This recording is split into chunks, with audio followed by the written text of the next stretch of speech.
Hello old school NBA fans, welcome back to our channel. Today we're going to take a look at another all-time classic. We will feature the 1981 NBA All-Star Game. Back in the days when the NBA was competitive. True NBA superstars battling from bragging rights. Let's take a quick look at the rosters.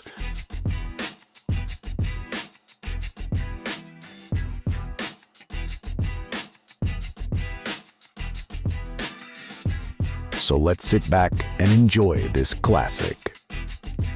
At the end of the video, we got my information for you.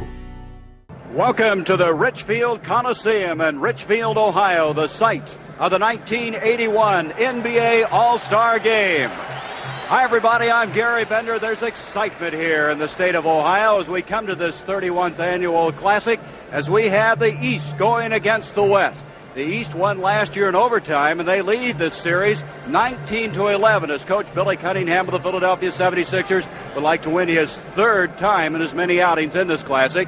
On the other hand, John McLeod, the first time that he's had the opportunity to coach, and he, of course, will be directing the West All-Star. You speak of All-Star Classics. I have with me on this broadcast team 24 years of All-Star playoff experience between Rick Barry and Bill Russell. I wonder, you guys, is there anything special about playing in this kind of a game? Well, I'll tell you one thing, Gary. It's a situation where I know a lot of fellows for many years who played in the Western Conference were looking forward to the game like I was playing in the West most of the time, to have an opportunity to play with my peers and also to get a chance to play against them and see how well we as supposedly outstanding ball players could play without having been on the same team. But there are a lot of guys for many years in the East, Bill, that I know they looked forward to it for another reason. They get a chance to finally play with you instead of against you.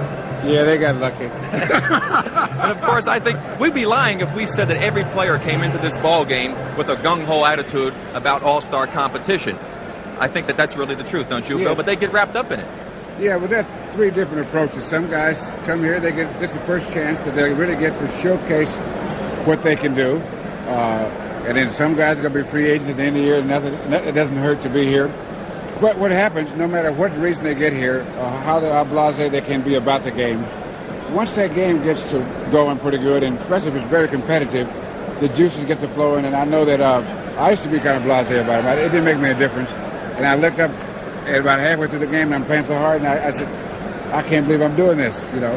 And so, all overall, you got to say that it's a thrill because you're playing with some great guys, and to see, you know, just how you can blend your skills, and you want to beat the other guys anyway. It's good for their souls. Well, let's have a chance now to meet the stars of both the West and the East, and we'll go back to Gary Bender. Welcome to the 31st annual NBA All-Star Game. Let's meet the teams. First, the Western Conference All-Stars. The head coach, making his first appearance in this Classic from the Phoenix Suns, John McLeod.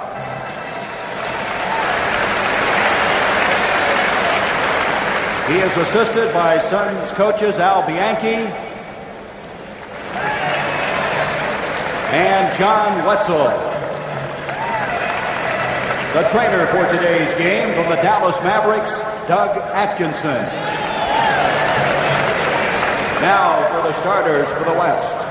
At one forward, making his second appearance in an All-Star game from the Utah Jazz, 6'5", Adrian Dantley.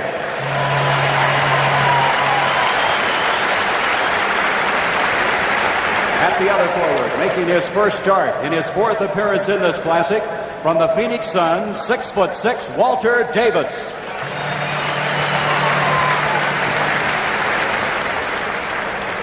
At center, the leading vote getter for the Western Conference team, making his 11th appearance, 7'2", Kareem Abdul-Jabbar.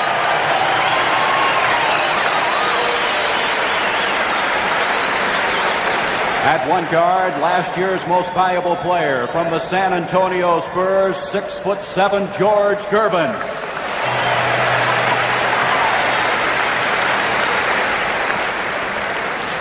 At the other guard, in his fifth consecutive All-Star game from the Seattle Supersonics, 6'4", Paul Westphal. Now let's meet the rest of the Western Conference All-Stars. Making his third All-Star appearance from the Kansas, 6'4", Otis Birdsong.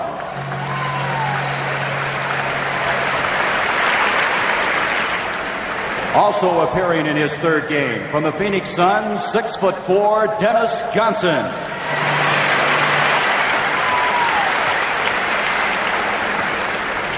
In his fourth straight All-Star game from the Houston Rockets, 6'10", Moses Malone.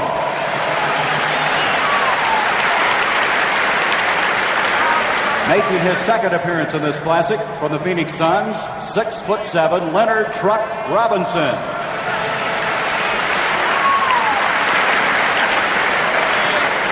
From the Seattle Supersonics, in his third All-Star game in 3 years, 6'11", Jack Sikma.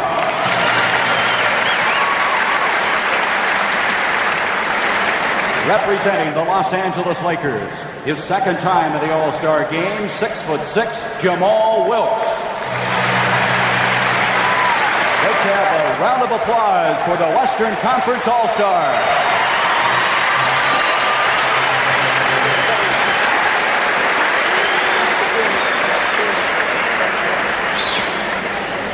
Now the Eastern Conference All-Star. The coach for the third time, unbeaten thus far in All-Star competition, the head coach of the Philadelphia 76ers, Billy Cunningham.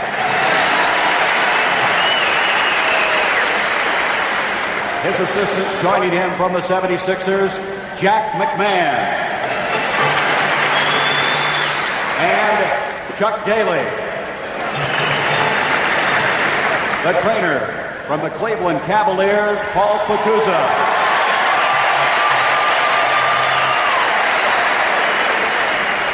And now let's meet the Eastern Conference players.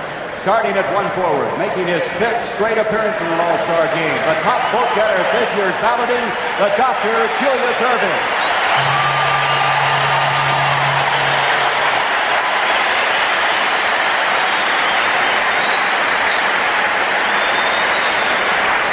At the other forward, voted to the starting team but unable to play due to injury, from the Atlanta Hawks, Dan Roundfield.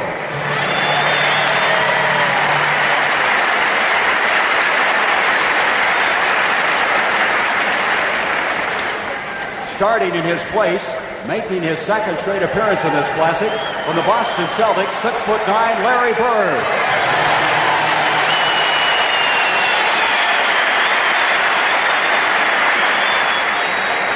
At center, making his first start, his third appearance, from the Chicago Bulls, 7'2", Artis Gilmore.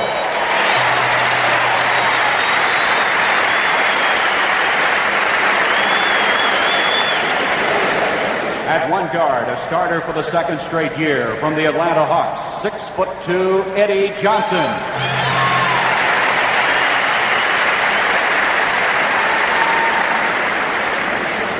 At the other guard, making his first appearance ever in an All-Star game from the Chicago Bulls, Reggie Theus.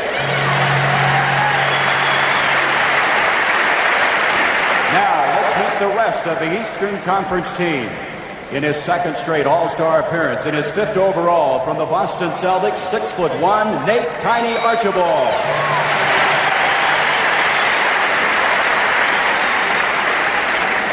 Representing the Milwaukee Bucks in his third straight All-Star game, 6'7", Marcus Johnson.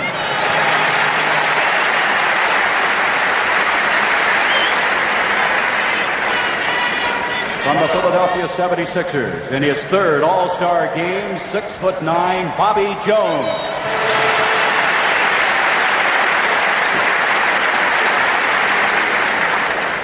In his first appearance at this classic, from the Boston Celtics, 7'1", Robert Parrish.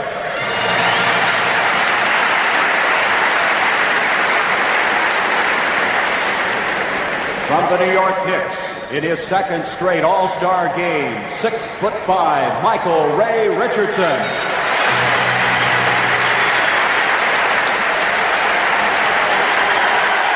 finally, in his first appearance in an All-Star game, representing the Cleveland Cavaliers, Mike Mitchell.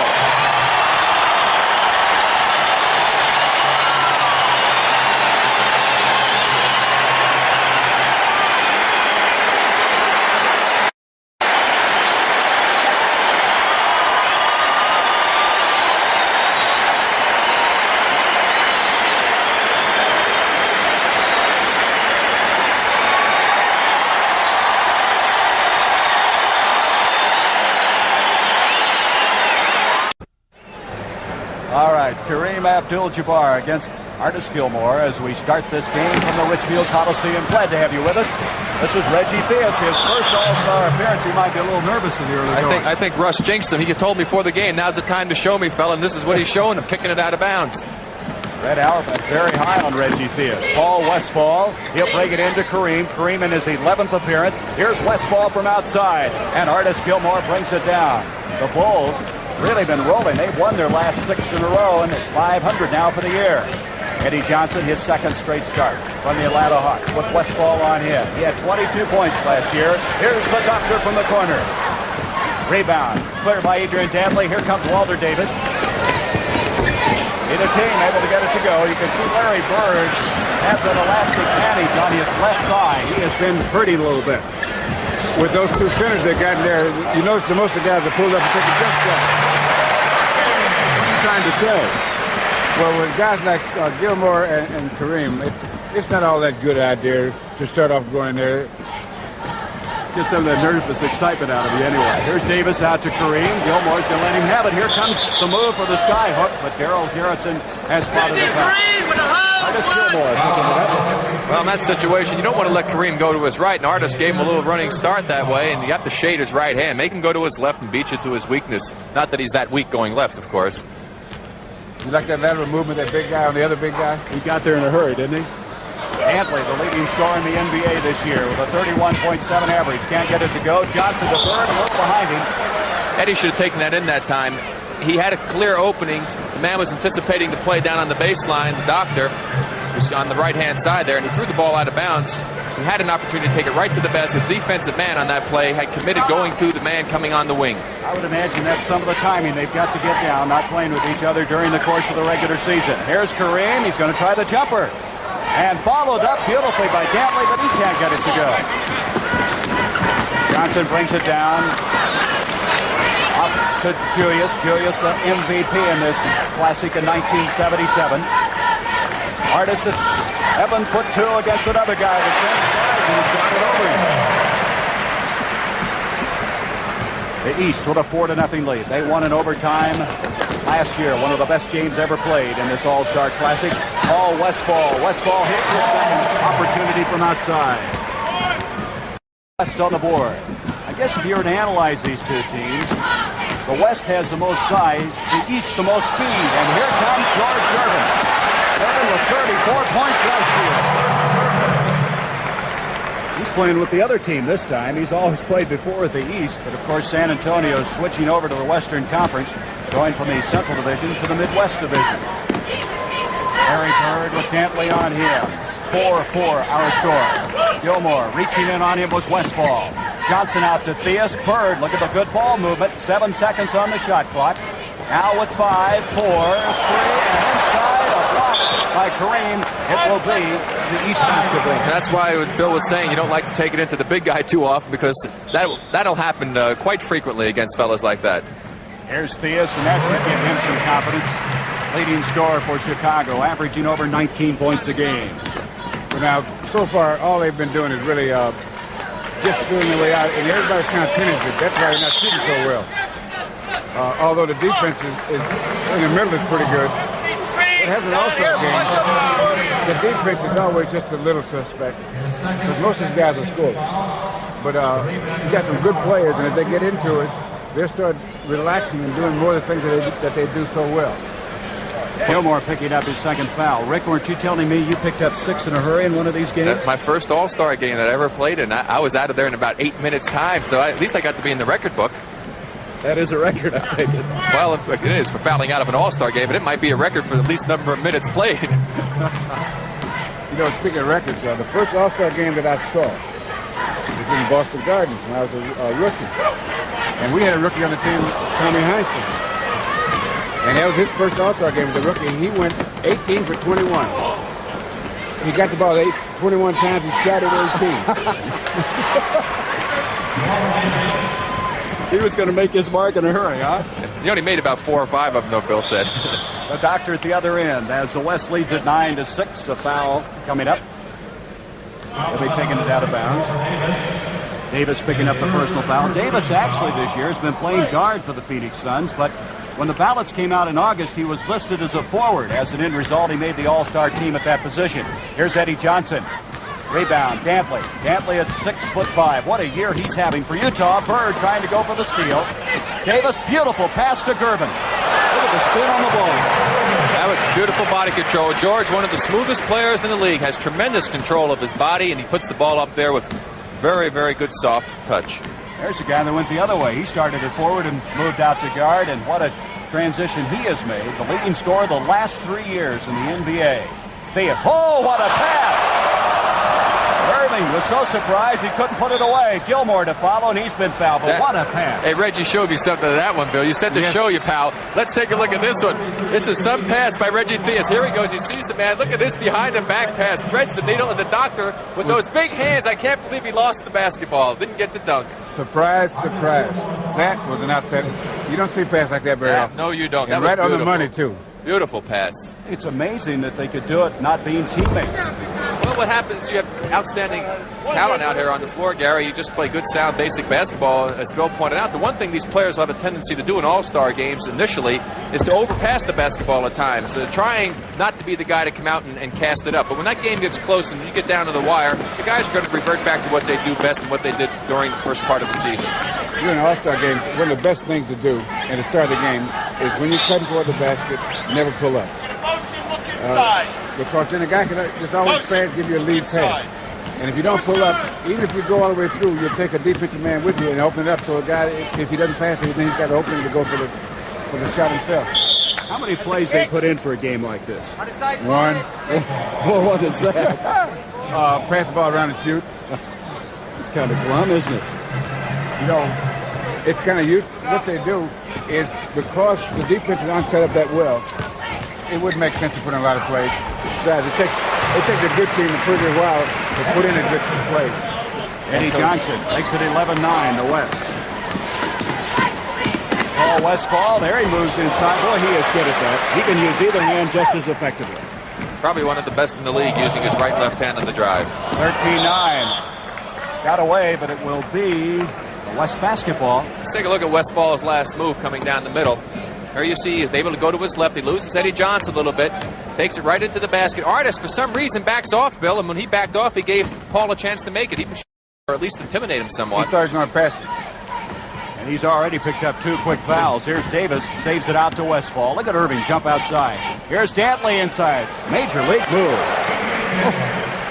Well, Adrian, for his size, is probably one of the best players in the league, close to the basket on those particular type moves. He doesn't have a lot of height going for him, but great control in close to the basket. What he does so well is he gives you 2 moves at a time so that rhythmically, you got to be off rhythm, guard him, and that's how he gets shut off because he doesn't jump that high. But he makes sure the defensive man's out of rhythm with it so he can't block the shot. That's the second time Gilmore has gotten that left-handed hook to go for him. 15-11 the West. There's Kareem. Oh, what a struggle between these 2 giants. Kareem, that skyhook, that's unstoppable at that range. 6-point lead for the West. Almost. Irving off to Reggie Theus. This guy, after that ball he lost early, now has gotten his confidence back. 17. Oh, that didn't bother him a whole lot. Look at Dantley at the other end. Dantley shooting 58% this year from the field. Oh, rejected by the doctor. I think you got that one, Bill. In your face. Little sandwich time. You have to bring something a little stronger than that. That's called intimidation. And you've been there, Bill. You've done that a couple of times. Westfall. 19-13. We're going to have a timeout. 5 minutes, 26 seconds to go in this first quarter. Both teams kind of getting their sea legs here, starting to put it all together. We're going to have quite a game. Stay with us at the Richfield Coliseum.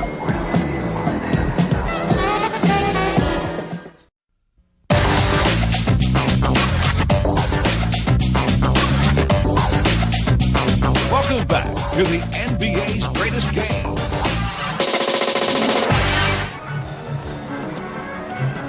With Rick Barry and Bill Russell, I'm Gary Bender. We have 3 minutes, 12 seconds to go in this first quarter. You know, it's interesting, the 2 MVPs in the 53 and the 54 All-Star game. When I was a kid in high school, George Mikan came out to California with the Lakers, And I had never seen a pro game. That was the first pro game I'd ever seen. And so I went, after the game, I went by the locker room. He stayed and talked to me for 15 minutes. You wanted to make a point about Larry Bird. You could see that angry bruise behind his knee. You're talking about playing hurt. Yes.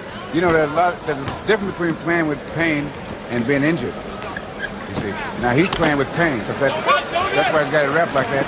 And these guys, all these guys play with these kind of things going on all the time. Now, there's other guys that get hurt and you can't play. But there's a difference between playing with pain and getting hurt. And I've heard all year long from you and Red how Larry's been under the weather, contributes, not feeling well. Well, you find most of the guys in this game now have to play with pain. Because there's all kinds of injuries you get. You get pulled muscles, that's almost common. You get bruises. And sometimes you get headaches. Get your bell rung a little bit when you're in there rebounding. And that'll give you a headache, too. 25-17, the West with the lead. Here's Bird playing with that leg. Not able to get it to go. Jamal Wilkes with his best average this year at 23 points a game. He has just silently been efficient. George Gervin takes it in. Rebound, Dantley, and there he's the smallest among them, has it rejected. And look at the hustle for this basketball. Boy, that's indicative of what these guys are trying to accomplish today. Well, there were three pretty good forwards there. Marcus Johnson, Larry Bird, and Jamal Wilkes. There you see, good hustle. Bird that time knocks the ball away from Jamal. There's Marcus Johnson and Bird going after it again, and it goes off of Bird out of bounds. Bobby Jones in the game now for the East team. There he is, number 24 in his third appearance. His first with the East. He played 2 years while with the Denver Nuggets. Westfall, he's forced out of bounds, and they're going to get it to the East. You know what happened? There used to be an old rule called forced out. And a lot of guys still play that, but in the NBA, they don't use that rule anymore. It's either travel or a foul. No such thing as forced out anymore. And so it's hard to have it to break, especially if you've been playing that way for half a lifetime. Something has to be called. In that instance, it went over to the East, and then Westfall at the other end committed a foul. That's where we are now. Off it comes to Robert Parrish, who's checked in. Batted away. Bobby Jones tries to get it up. Here comes Walter Davis. Davis for the West. Up it comes George Gervin, and Gervin not able to get it going. Here's Parrish, who has come alive with the Boston Celtics this year after being traded over from Golden State. Archibald up to Johnson. He has a funny shot, doesn't he? But he gets it to go. He sticks his elbow out a little bit, but once he starts his motion towards the basket, he brings it back into the proper position, and he's quite accurate with it. 25-19, the West.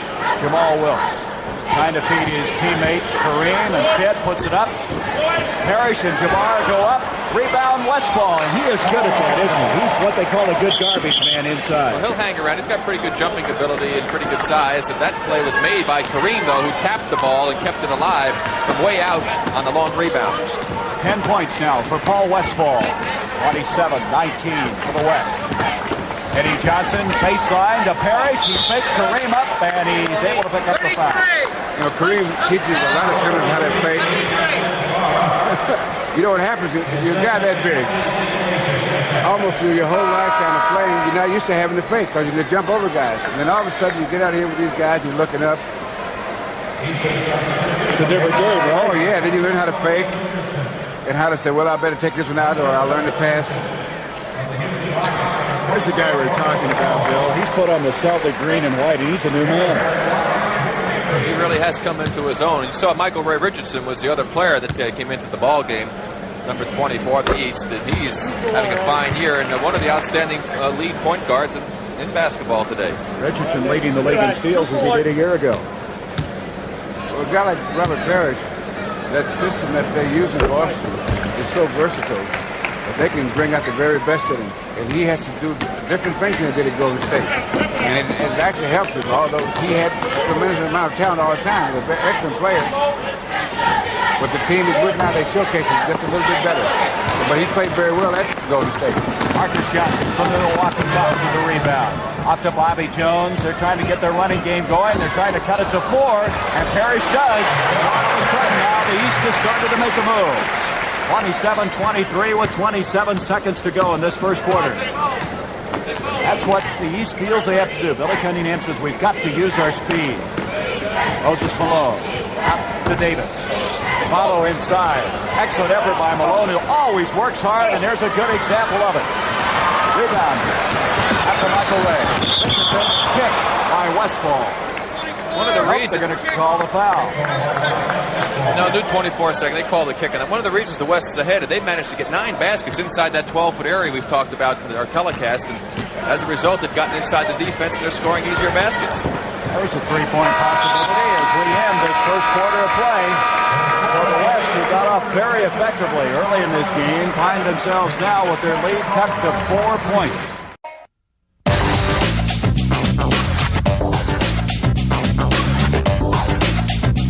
Welcome back to the NBA's greatest game. There's Jack Sikma coming in, this young man from the Seattle Supersonics having his best year. And, of course, he's playing a strong forward. He plays the center for the Sonics. Came into the league as a forward. Here he is playing forward in the All-Star game with Moses Malone in the center position. That's something they hope to do, is load up a little bit in that forward wall, use some of their strength to go against the speed of the East. Moses Malone off to Dennis Johnson, who's checked in for the Phoenix Suns. Nice high archer. Can't get it. Archibald almost ran over Daryl Garrettson. There's Richardson trying to pass to Bobby Jones. Sikma brings it out. Off to Otis Birdsong. Birdsong of the Kansas City Kings. And from the side, Truck Robinson from Phoenix. Bobby Jones off to Archibald. A lot of changes now in that West lineup. Bobby Jones. Michael Ray chases it down, but he went out of bounds. It will be the West ball. Interesting, during the timeout, John McLeod talking to his team, we were able to hear him, and he told Moses to come up high and clear it out so that Truck and Jack can get down low. Now, that's something that Moses doesn't do very often with the Houston Rockets. And, Bill, you and I agree on that's one of the reasons why the Rockets aren't a better team, because he's always in there jamming things up underneath the basket. Malone, the Birdsong, rebound, Marcus Johnson. Well, the air's kind of thin out there past the foul line for the big guys. Bobby Jones in that great transition game that he can get in. He can help a ball club offensively and defensively. In that first half or first quarter, the shooting statistics were very close, both of them about 44%. However, free throw wise, 75 for the East. The West hit all 3 of theirs. Jack Sikma. Sikma with a new hairdo this year, and he's been fouled. Bobby Jones picking up the personal. Sikma is the guy who started out his rookie years of forwards, been moved to center, but he can swing back out to that forward spot very effectively. Truck Robinson into Otis Birdsong. Birdsong coming in here third in the NBA in scoring this year. Moses tries to go baseline. It's off the East. There is a lot of size in there right now with Sikma and Malone. Truck may not be tall, but he's very wide. There's Moses having a block. Archibald on the run to Robert Parrish. Jones tries to follow. Truck Robinson to the other end, intended for Malone, and Michael Ray Richardson, the leading theft man in the NBA, comes away with it. Archibald, they're picking up the intensity now. Marcus Johnson makes it 27 all. We're all even. Dennis Johnson, and he's been fouled by Richardson. It looks like the East team's getting that fast break in high gear. They've had a lot of opportunities. They just cashed in on that last one. They missed a few other ones, but they're really starting to roll down that court. There's Richardson with the foul. We'll keep you abreast of who's coming into this ball game. Familiarize you with all 11 All-Stars on both teams. Johnson in there now with Moses Malone, Truck Robinson, Otis Birdsong, and Jack Sikma. The East, after that timeout, remain relatively the same with Marcus Johnson, Richardson, Robert Parrish, Nate Archibald, and Bobby Jones. John McLeod said he would try to play all 11 players equally in this game. Well, that always works until you get a close ball game, and then you put the guys out there you think can win for you. Parrish making a move, and we have a loose ball. 24 with a hard head check before the shot. That's Moses Malone. Do you know I had to coach an All-Star game once? How did you do? Red Auerbach got thrown out. That was the game in '67 at the Cow Palace. I remember that one. Now, wait a minute. What's this? Yeah. The coach got thrown out. He got thrown out about 20 times that year, and the 21st time he got thrown out of the All-Star game in the first quarter. That was in '67 at the Cow Palace, San Francisco. Only time they've ever thrown a coach out of the All-Star game. Well, you must have been upset about something.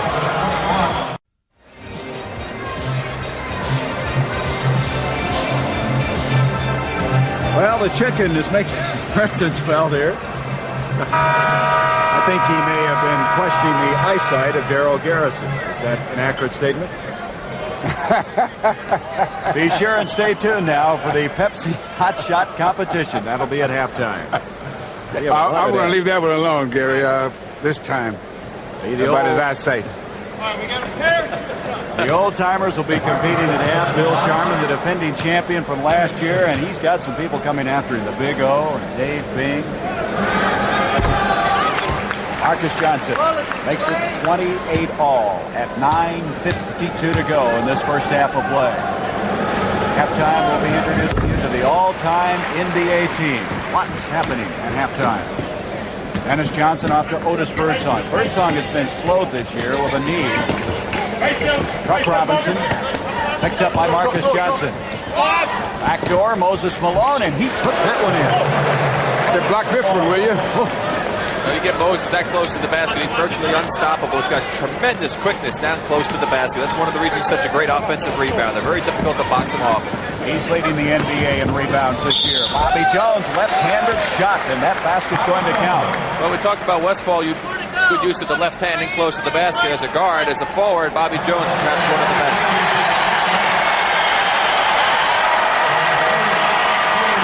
All the cheering centers around the fact that Mike Mitchell is getting ready to check in, the Cleveland Cavalier representative.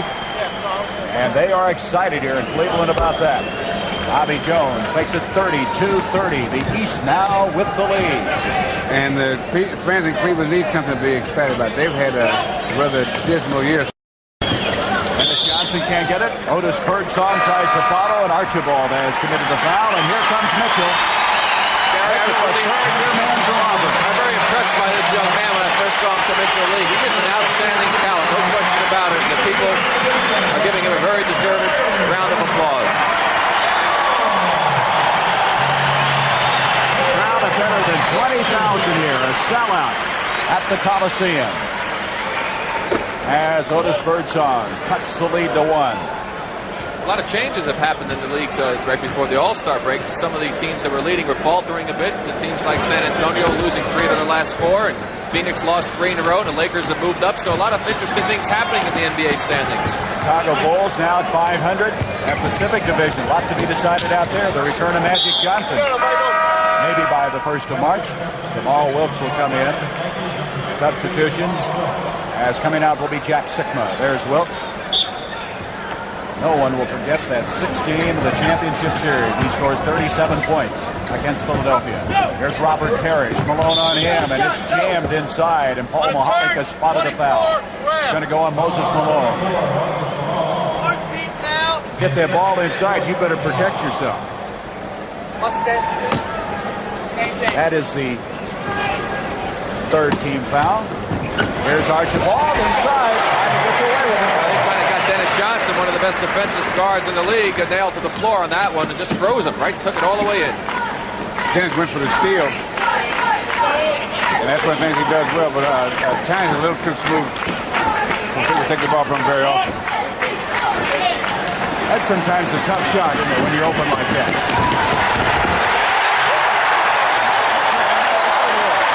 Oh, it's Archibald, but he gets it anyway. The crowd ignited by that basket by their hometown favorite, Mike Mitchell. Parrish. And I'll tell you, the East is moving now. They lead by 7, 38-31. Here's that play coming up right now in the fast break. There you see a super bounce pass coming by Tiny Archibald. Threads the needle. Now into your picture will come Mike Mitchell. Lays it off the glass. Left-handed. Left hand. Nice move by Mitchell. He's going on the run and got it on nice and easy. Mike Mitchell added to this team after Dan Ranfield could not play due to an injury to his leg. He acquits himself very well. So the West led by 4 at 1 quarter. They now trail by 7.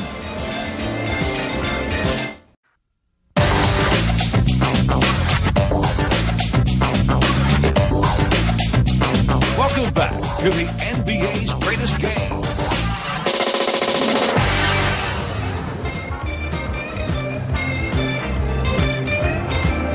All right, we're with Julius Erving, the doctor, most valuable player in this game in 77, and you guys are playing serious again, Doc. Oh, it's a serious game. Everybody's come prepared to play. We were a little slow getting started, But with this lineup we have out here right now, they're doing a good job. They got us the lead back, so we'll see if we can hold it before the half. How about your Philadelphia team? Are you going to beat Boston out going to the wire for the playoffs? Well, we got 4 more games with them, so a lot of people say you can flip a coin right now, but I think we can get stronger because we got more rested players.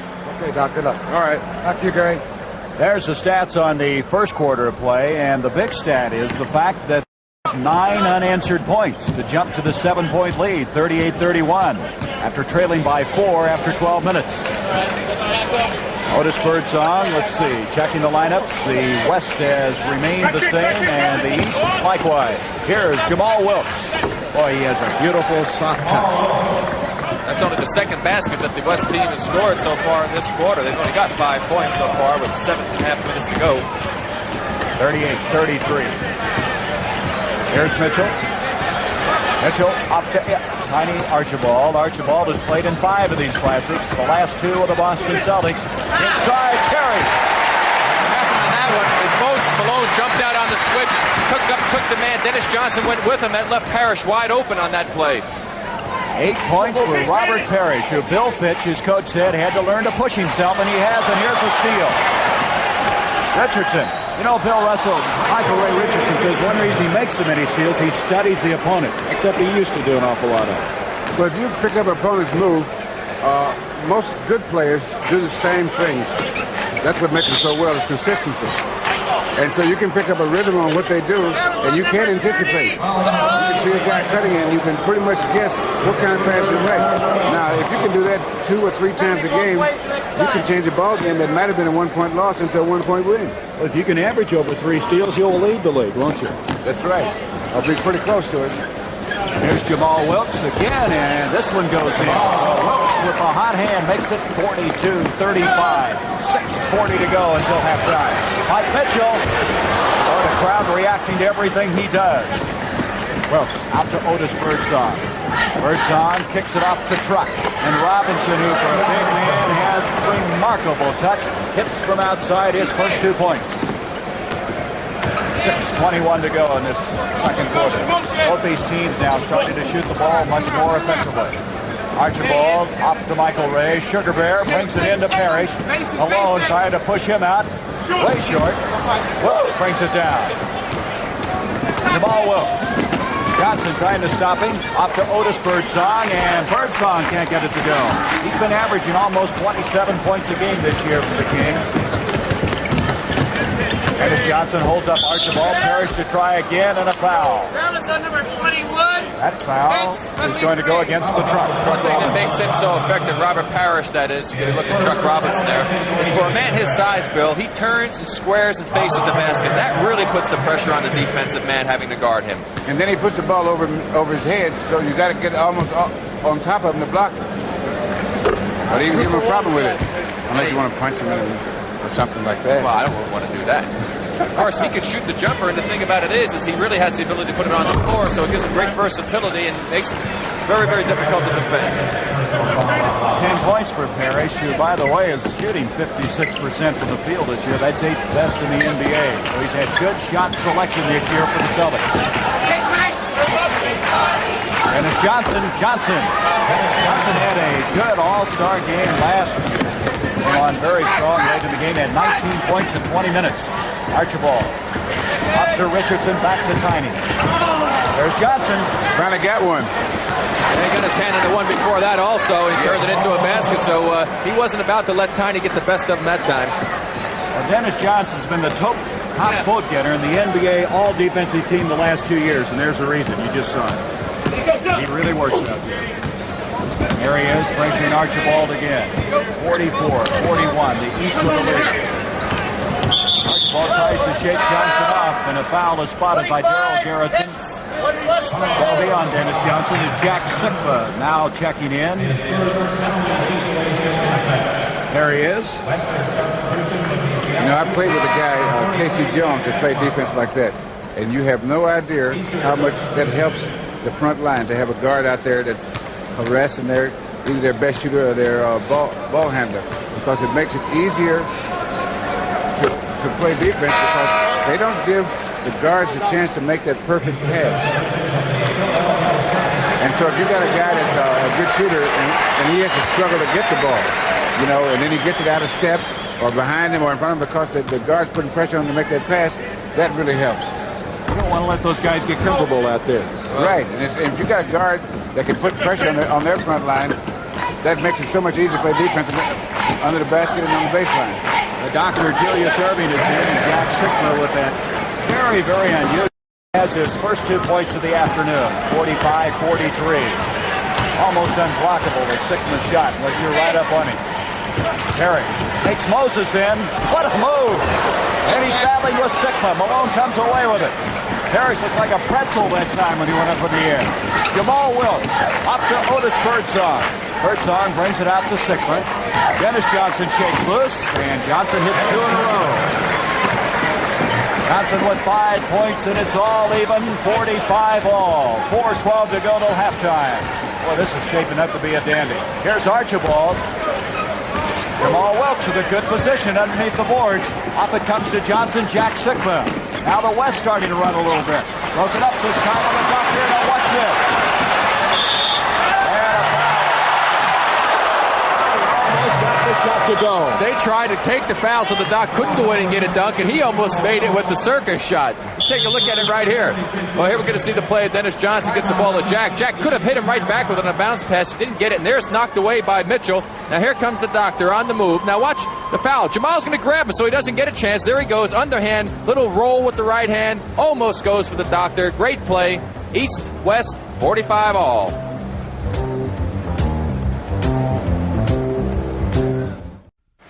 Let's go over to Hot Rod.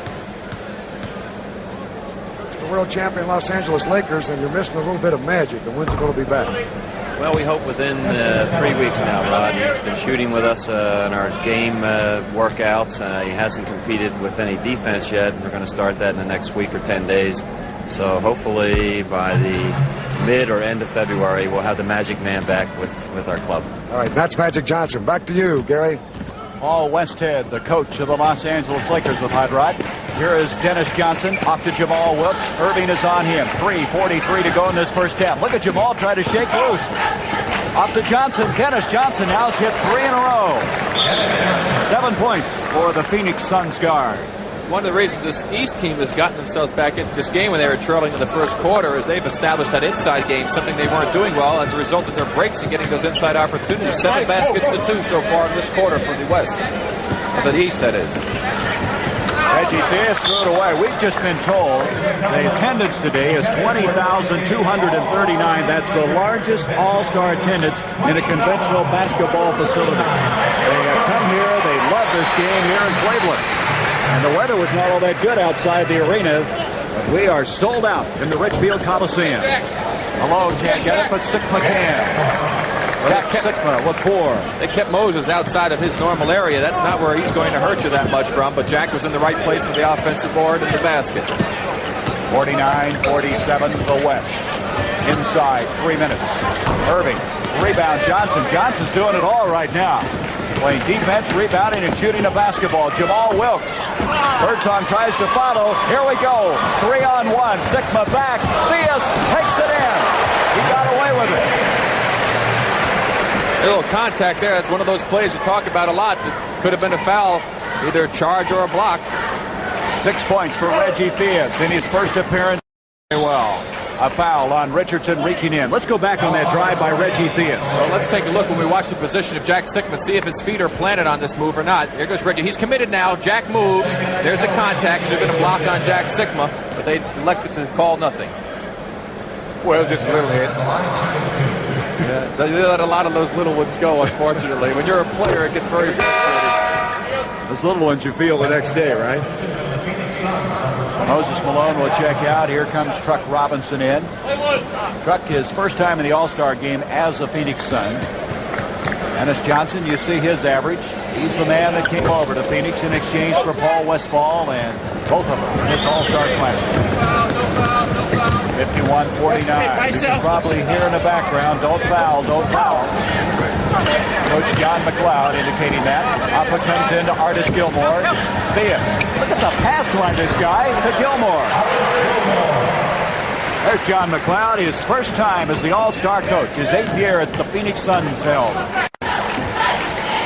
And there's Johnson. Boy, is he hot. 4 in a row for this guy. He's not a real bad shooter, you know, for a guy that doesn't have a great touch. I was going to say, he's supposed to have a reputation of being an average shooter. What's happened to him? Another bad scouting report? Well, I would never call him an average shooter. Mike Mitchell, and the crowd loves it as he's tied it up again. 53-all with 1:35. There's that great defense by Richardson. Anticipation. He's really playing a well of a game defensively. Boy, he has long arms, doesn't he? Out it comes to Mitchell. And Mitchell again, 55-53. And that was an outstanding pass by Michael Ray Richardson. Richardson trying to become the first player since they kept statistics on steals to win the stealing title back-to-back. I guess that's what you call it. Now, there's a heck of a move on Jamal Wilkes, but let's take a look at the last play on the steal. There's Richardson. See the great anticipation as he picks up the ball, takes it down the court, advances it quickly. East really liking to get down the court. There's a drive. He draws 2 men. There's the pass off. Sigma gets a piece of it, but not in time. Mitchell gets his 2. Gilmore picking up the foul. He leaves with 3 personals as Robert Parrish checks in. You look at Jamal Wilkes. Wilkes this year is 9th in the NBA in scoring. Having his best year. His other appearance in the All-Star game was in 1976. He's on that team that Rick Barry played on that won the World Championship. Mike Mitchell follows, and this guy's really playing well. I tell you, it's nice to be playing the All-Star game in your own building. I had that happen to me the year that I was fortunate enough to win the MVP. It's a real big plus. 57-56. The East by 1. Backdoor. And Dennis Johnson right now has 13 points. He had 19 points last year, as we mentioned, in 20 minutes rather. So he has picked up where he left off a year ago. Eddie Johnson on the drive, and at halftime, we'll have a live update on the 24 Hours of Daytona. As following our telecast today, we will hopefully be able to bring you the finish of those grueling 24 hours. Johnson at the line. He has 5 points. It's all even again, 58-all. The West team has to be very happy, Bill, that they're hitting those outside shots. They're really not getting in. The defense has been pretty good on the part of the East. Heads up play there by Parrish, and they have a chance to take a shot with about 3 seconds left on the game clock. They have 15 seconds on the shot, 3 more in the game, and so you can see Eddie Johnson now taking his time. Johnson wheels in. There's 6 seconds on the shot clock. Parrish. Irving with the rebound. Got it to go, and the basket will count. A foul coming up. That's what you call your great individual effort right here. You know, what's so great about Jules Irving is not only does he have imagination, but you got to have imagination to even think of things like that. But then to be able to pull it off. Yeah, you can imagine it, but you got to be able to do it, right? Somewhere along the line. Right. So you got 2 things going for you. You got to be able to think of something that outlandish and then pull it off. No time ticked off the clock that time. They never did get the ball in bounds. There's still 4 seconds on the clock. Substitution. Archibald will come in for Parrish as Billy Cunningham getting somebody in there to pressure in the backcourt, or to bring the ball up in the backcourt with 4 seconds left. Let's see what they can do with it. 2. Mitchell with 1. They had enough time, just didn't get the shot to go. Very, very entertaining first half of play. 61-58, the East with the lead. A real defensive struggle. Exactly. That's what you usually find in All-Star games. You got too much offensive power out there.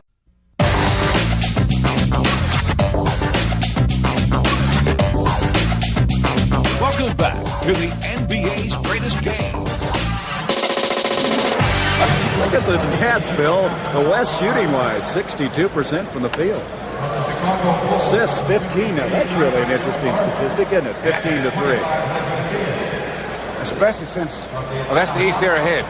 That's the team that's ahead with the 15 assists. Well, they got that fast break running for them and really executing quite well. The West team, as you pointed out, stayed in the ball game only because of the fact they were hitting those outside jump shots. The inside game was dominated in the second quarter by the East team. They wound up with 14 inside baskets. And actually 18 inside baskets, 12 in the second quarter. That's why they had the lead. Those 9 straight unanswered points. That's where this game started to pivot around.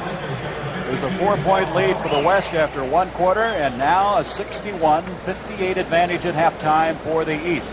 Now let's check the starting lineups. The guy who had a hot hand in the first half, Dennis Johnson, will start the second half.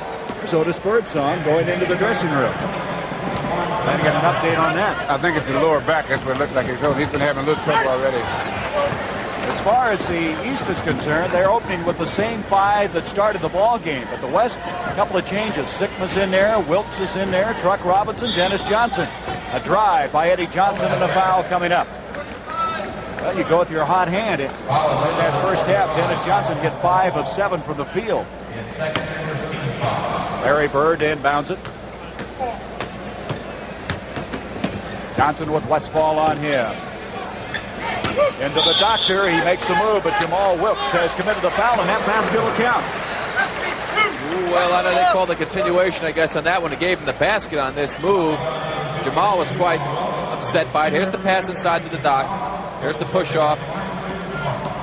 And a continuation, lays it up with a reverse right-hand spin move, and he gets the basket and the chance for the three-pointer, which he converts. That foul on Wilkes was his 3rd. You know, if I had tried some of the shots that he does, I think I'd spin the ball the wrong direction. You know, you got to spin it to make it jump up the board with it. I think I'd get mixed up on which way to make it spin. I don't think your hands are big enough. He's got the most incredible long hands. I put my hand up next to Julius, and it's like he has another joint. It's incredible how long they are. You tell me, though, Bill, you had a shorter thumb that made it tough for you. I couldn't grip the ball with one hand. But it takes more than big hands to do what he's doing. Eddie Johnson driving in. Westfall tries to stop him to Gilmore. And Artis with a left-hand stop shot. Now, that's what we call a real high-percentage shot. You get a lot of those, and you're going to stay in the ball game. You lead the league. You know, he is leading the league in field goal percentage, shooting 67%. And those are the kind of shots he's been taking as Truck Robinson hits one. Let's go to Hot Rod for an update on Otis Birdsong. Gary, the report from the bench is he was not feeling well when he came into this game. Slight touch of the flu, and he has stomach cramps. Nothing real serious, but maybe he'll be back. All right. Hey, Hot Rod, it may not be serious to you, but I think he's finding a little serious. It's easy for him to see. He doesn't have the cramps. 66-60, a 6-point lead for the East. Bird comes away with it. Larry Bird, despite that leg that's bothering him, he said it's not as sore as it was 3 or 4 days ago. Wilkes to the other end, and Jamal Wilkes for 2. Jamal Wilkes. Wilkes now with 11 points in this game. Bird, Larry Bird, and that's his first 2 points of the afternoon. I think he's a little upset because he's thrown that last one away. So he said, okay, I won't throw this one away. Get it out of the net. There's Jack Sigma watching. Out it comes to Moses Malone. Malone with Gilmore going to let him take the shot. Dennis Johnson brings it down. He'll try to go up, and he's fouled by Bird. That's where Dennis has always been so tough. You got to look at Walter Davis on the offensive boards. He's got such great size, jumping ability. Gets in there and picks up so many offensive boards, just like on that one.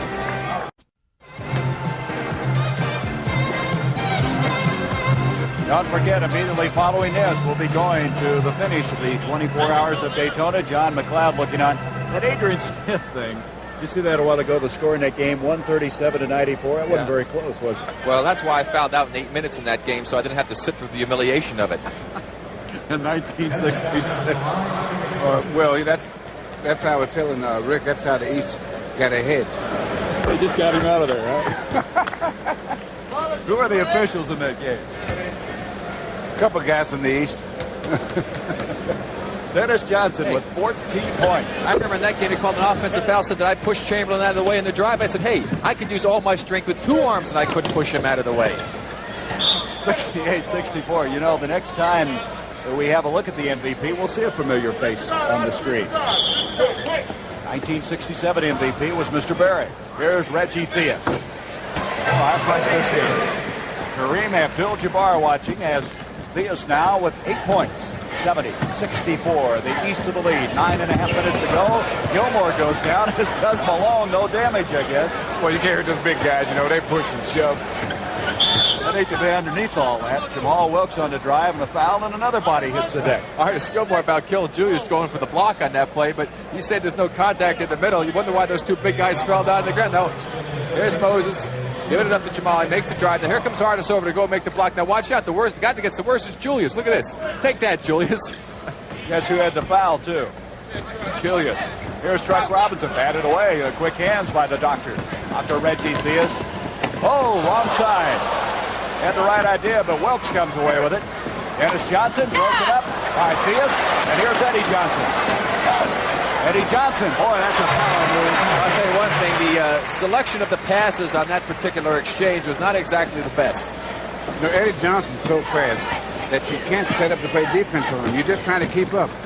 You know, I noticed on that break there, those two guys are pretty fast guys. They never had a chance to set up because he's so fast. They're just trying to keep up. Went right by him. Hubie Brown said he's a thoroughbred.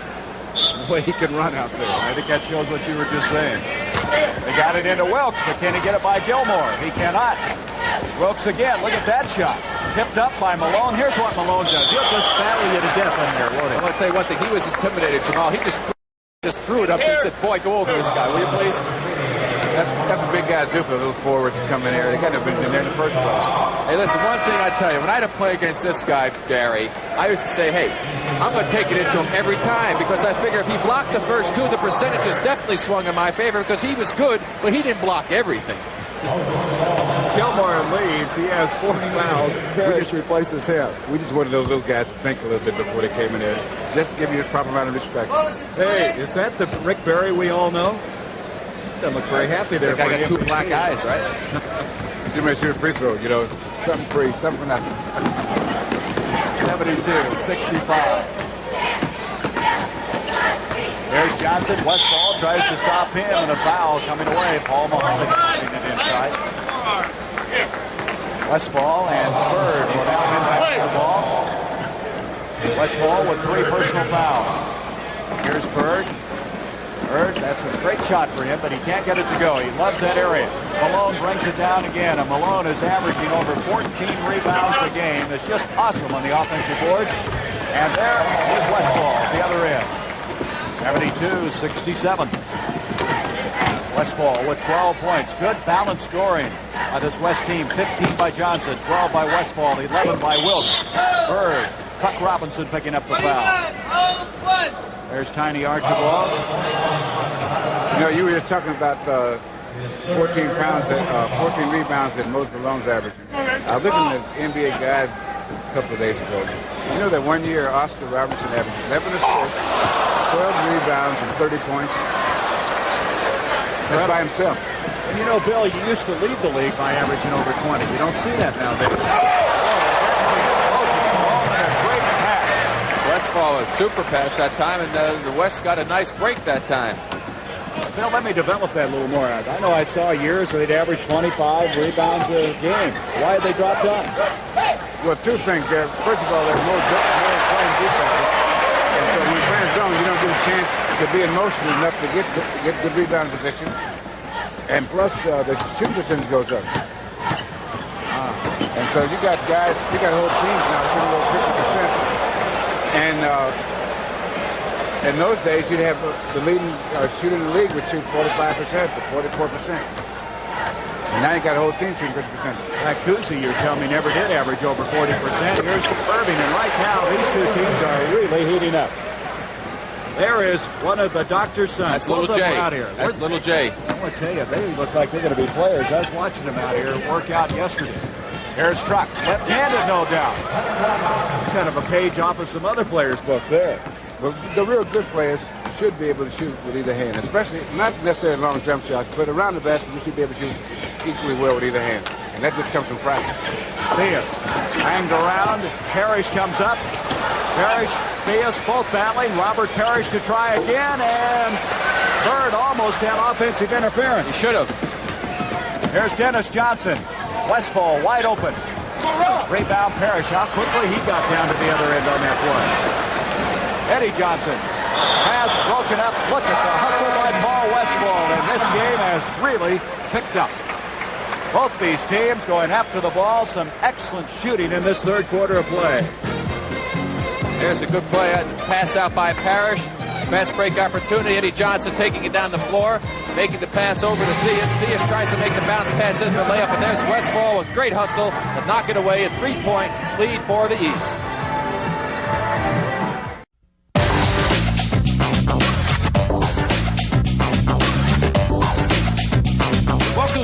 to the NBA's greatest game.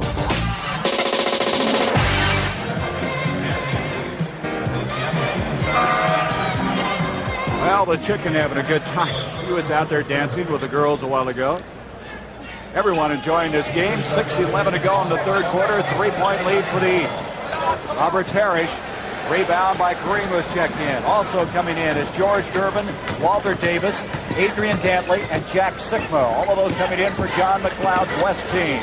Here's Dantley, who started the ball game, hasn't been in since.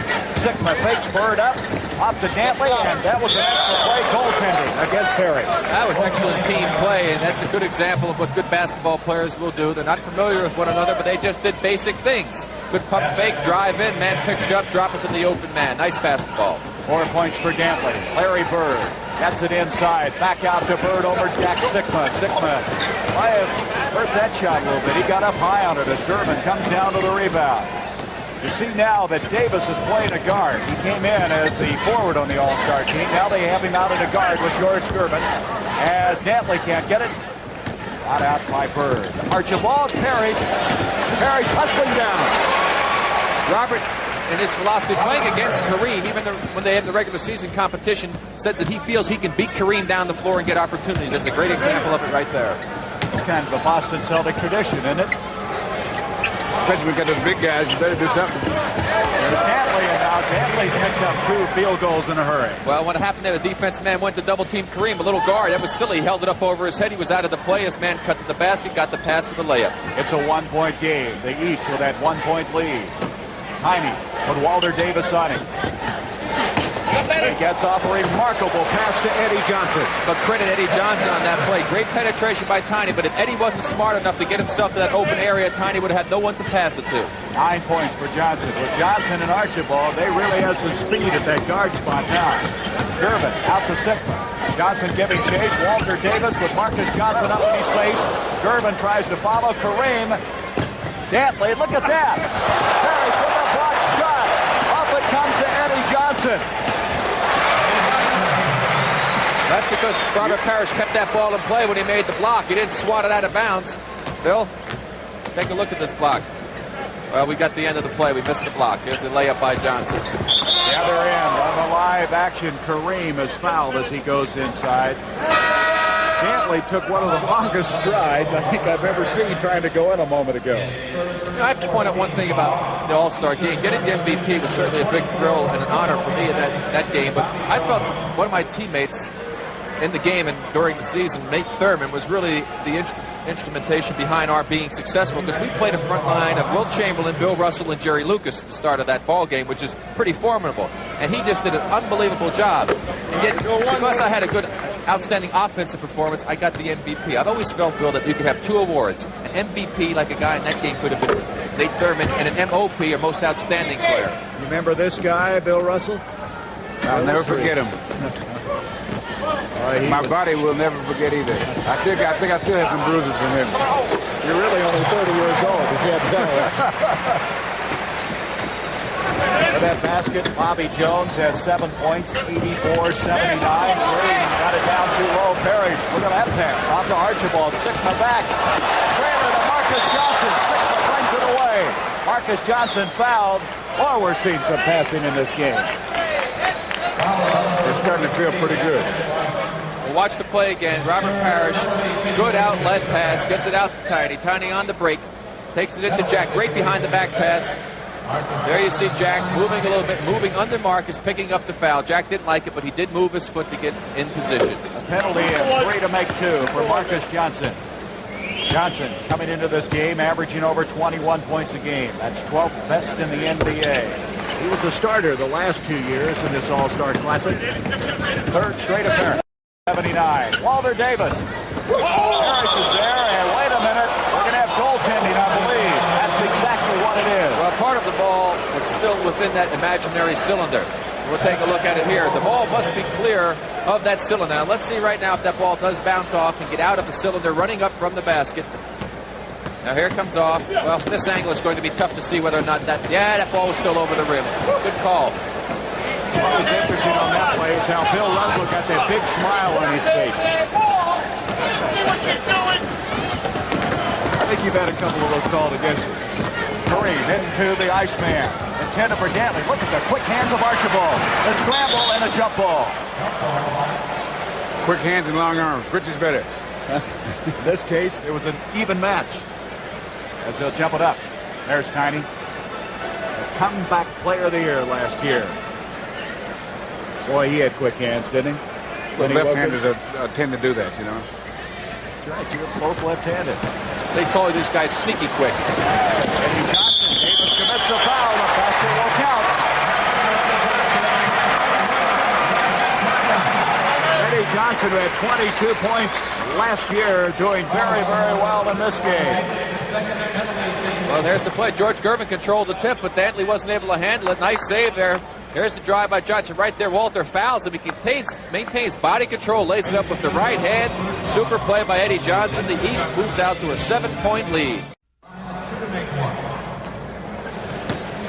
Looks like he's got ice on that right knee, doesn't he? Yes. Well, you know, he's had problems with his knees for years, and that is may not be an indication of anything.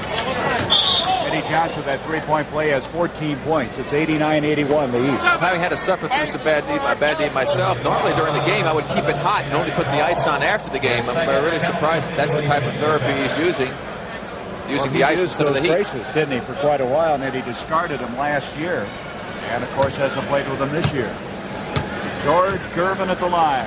Last year, the MVP in this classic, 34 points. Prior to this year, the last two seasons, he was a leading vote getter in the All-Star balloting. This year, it was the Doctor. 89-82. The Iceman was 7 points. Bobby Jones is checked in to the East lineup. He along with Marcus Johnson, Robert Parrish, Eddie Johnson, and Tiny Archibald. Archibald inside. Parrish there again. Saved by Archibald, but to the wrong side. Walter Davis. Marcus Johnson on him. Dantley, Sikma with the open shot. Rebound. Davis again. And then they'll play 24 seconds, but Davis puts it up.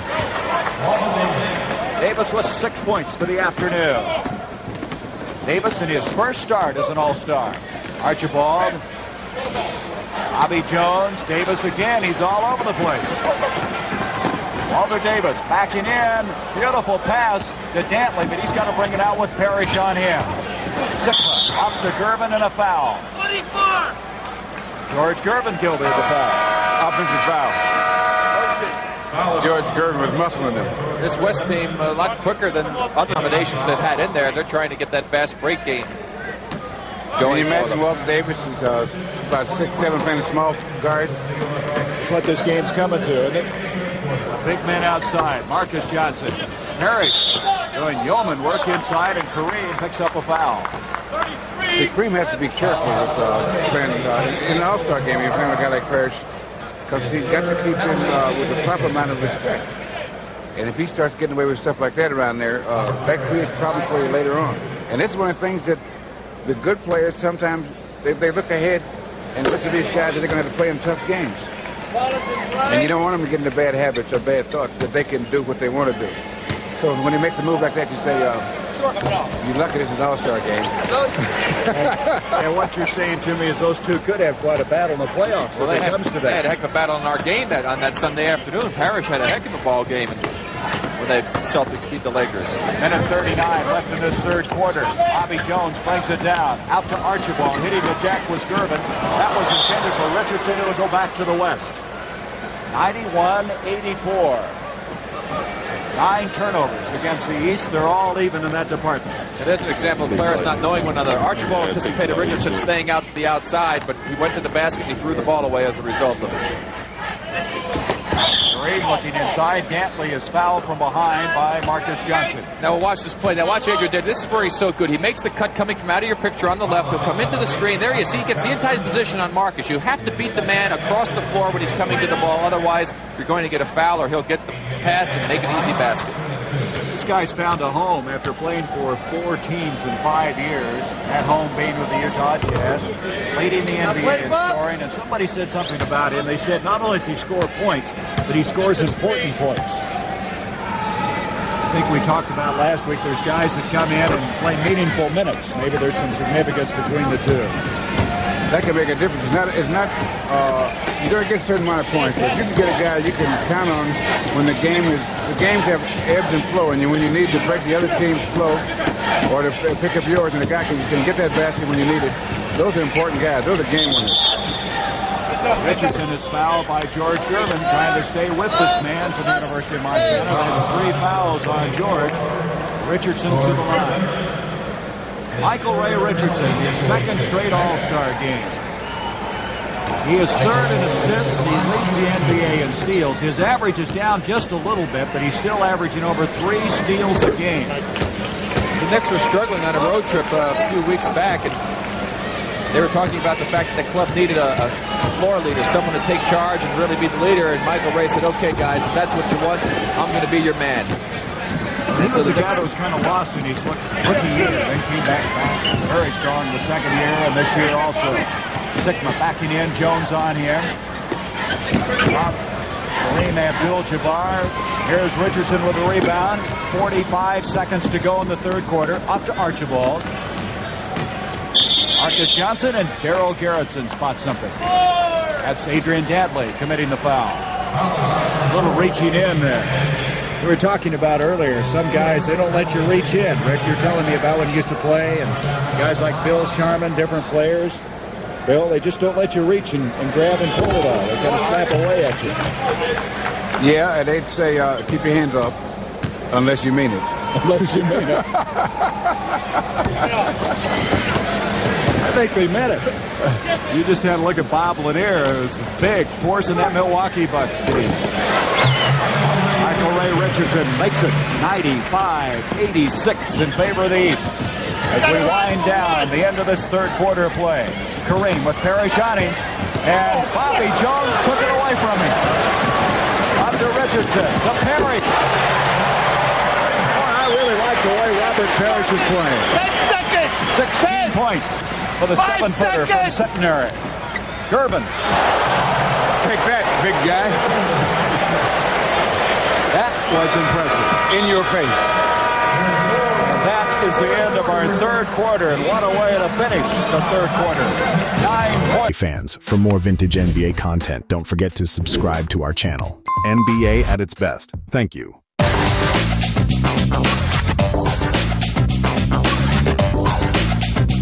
Welcome back to the NBA's greatest game.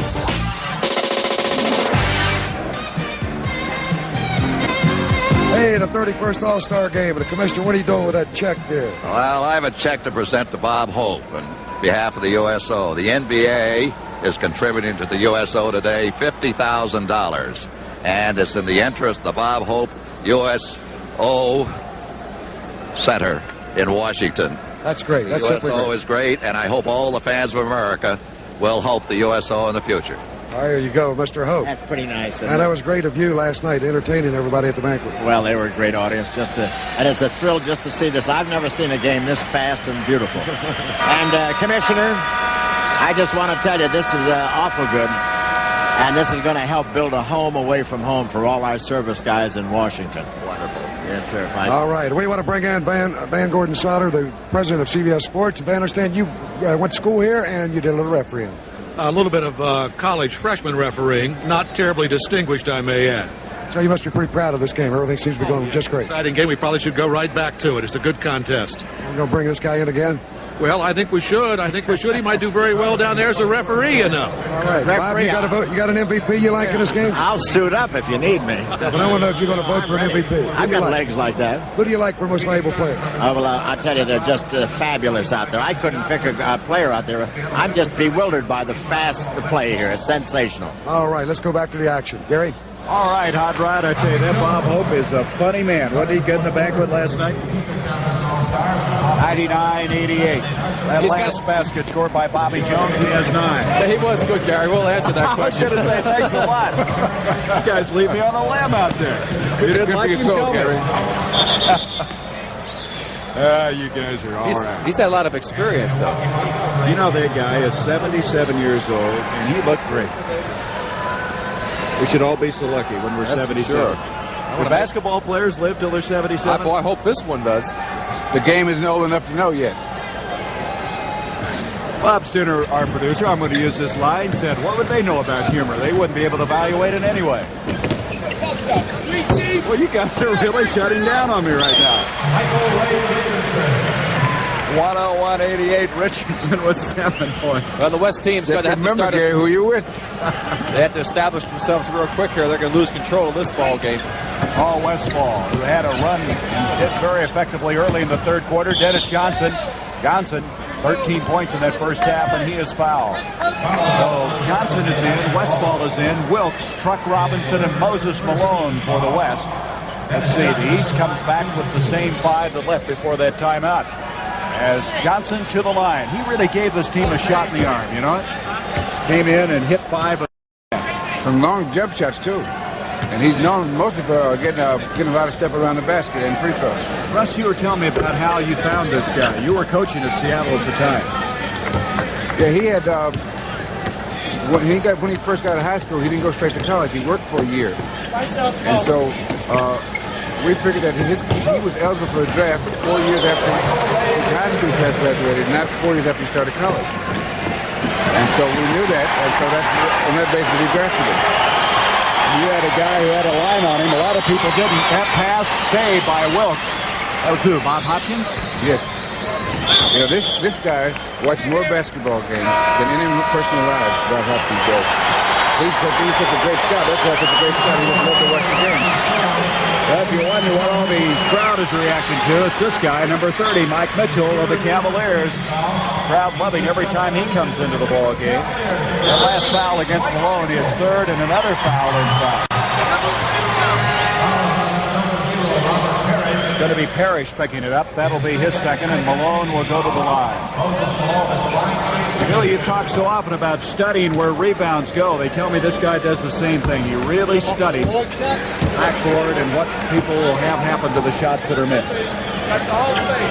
He's taking a page away from your book. Well, I'm glad to hear that. You know, rebounding is more of an art than most people realize, in that certain people and certain kinds of shots give different kinds of rebounds. They have long rebounds, middle rebounds, and short rebounds. Then you have exceptions. Take a guy like Oscar, never had a long rebound, because he shot the ball with such the kind of spin that it never bounced high. So we got a lot of shots that are bouncing around. And the other guys like Elvin Baylor, he'd never have a short rebound, because it either went in or it didn't. Bobby Jones now with 11 points. Jamal Wilkes misses in the East right now. Has a 105-91 lead. 2 more. Mitchell with Mike's this crowd here in the Coliseum. He has 10 points. Timeout call by the West. And the West, as Rick Barry said earlier, in danger of losing any chances of pulling up in this game. 9:48 to go. Randy Smith, who's now playing here in Cleveland with the Cavaliers at this stage of the game, the 9:48 mark, the biggest lead of the contest by the East of 107-91, some 16 points. Well, now what they're going to have to do to get back into the game, if they're going to get back into it, they're going to have to go inside offensively, make those guys block shots or pick up the fouls, and they're going to play some defense. And they're capable of playing defense. These guys, some of them are excellent defense players, but most of them are more than adequate. So they're going to have to play good defense and go inside. There's still lots of time. 9:44 to be exact. Westfall looking for a three-pointer possibly. Now moves in to Wilkes. Wilkes with Parrish all over him, and Parrish commits the foul. Well, exactly what Bill talked about. They've got to get inside. They're outside shooting, Gary. They're only like 15 for 40 through the first 3 quarters from the outside. And most of those were in the second quarter when they stayed close in the ball game, hitting 8 of 15. So they have not been that successful from outside, whereas inside, through 3 quarters, they were 21 for 32. Now, that's a tremendous percentage, but yet they haven't really gotten inside as often as they should, and that's why they're trailing. Never ceases to amaze me how you forget some of the little things, which become very big things in this game. We'll take a look at the East. The East has only shot 28 times from the outside in this whole ball game. They've gone inside 47 times and made 28 of those. 107-93. Mike Mitchell, he's looking for his 11th and 12th points. Rebound. Wilkes, and look at this steal by Richardson. How many steals do he have in this game? I was just about to say that they had done that just right down, that they'd made the Ace take an outside shot, and then they throw it away. Here's Archibald. 3 No on outside 1. shot this time. Nope. That time he got it up a little too soft. The West caught up with it. They have the ball. Truck Robinson to Dennis Johnson. He's fouled by Bobby Jones. Back to the steal. Oh, Richardson is great anticipation there. Wilkes goes to make the pass right there. Richardson saw it coming, comes right in, picks it off, takes it in, and makes sure he gets two with the dunk. Well, we just checked. That was a fourth steal by Michael Ray Richardson. His average is just a little under that per game. Now that, in his case, is not particularly significant, but in a lot of cases, a guy can get a lot of steals and get a reputation for steal and be a good defensive player because he'll be out of position a lot of times. Now, what steals do that they mix it up. Sometimes they gamble, but if you do it too often, then the other team can use that as a weapon. Then you're trying to steal and you're out of defensive position.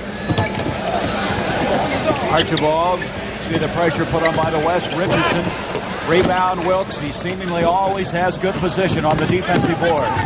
Up to Westfall. Westfall uses a pick, and I mean he got a pick from Malone and hit that rainbow shot. Well, he had a rainbow because Robert Parrish is right in his face, and he still has managed to get it in the basket. Now, the last few times down, the East has not been able to go inside. And they've had to shoot jump shots, and they've missed them.